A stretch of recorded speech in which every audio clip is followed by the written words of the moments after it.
One of the reasons that I chose to do this was that there were very few women lesbians that were out at work, and the other reason is that I'm a manager, and I wanted to see more management and women involved with the lesbian and gay issues at work.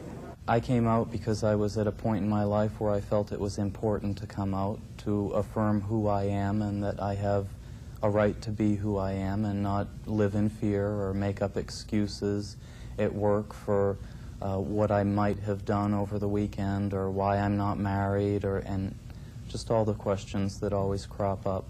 Actually, the workplace is one of the few places where I'm not out. I'm out to my family.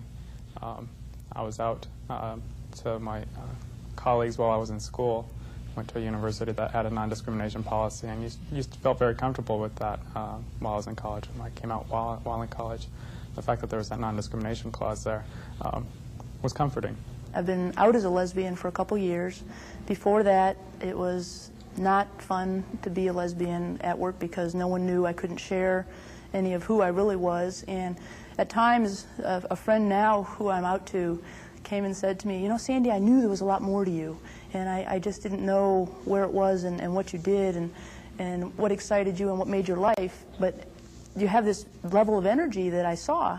And then at work, I saw it diminish, because this is someone I did a few things with outside of work.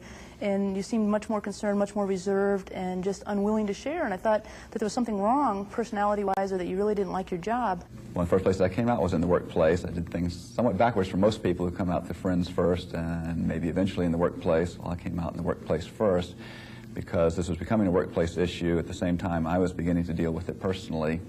And I'd begun reading about other lesbian gay people on an electronic bulletin board and saw that they were much like me.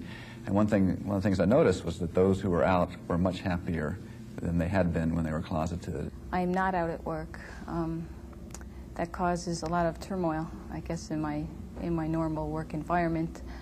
I spend a lot of time and energy hiding who I am from my coworkers and my peers. That takes its toll also because I get very angry at myself when I don't stand up for myself at work. I come in, I have normal questions that, I guess wouldn't bother other people. What'd you do this weekend? Those kind of things. I feel like I hide different parts of my life, and I feel that takes a toll on me. A lot of energy is just spent on that. Knowing that you're out just gives you the freedom to be more yourself and not have to hide exactly who you are or what you are. And without that stress, and it is stressful, if you do not have that freedom, your productivity inherently suffers. I don't have that anymore.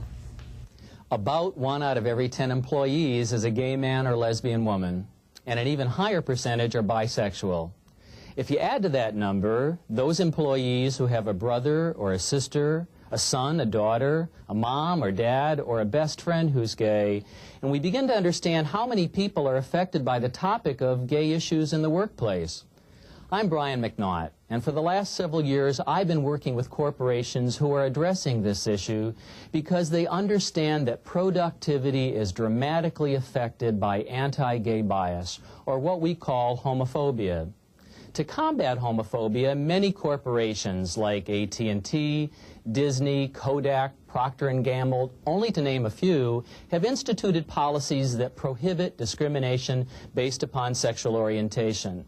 Those corporations and many others also offer their employees workshops addressing the issue of homophobia because they want everyone to understand what's the cause of homophobia, what's the effect of homophobia, and how can we together strategize to eliminate homophobia from the workplace.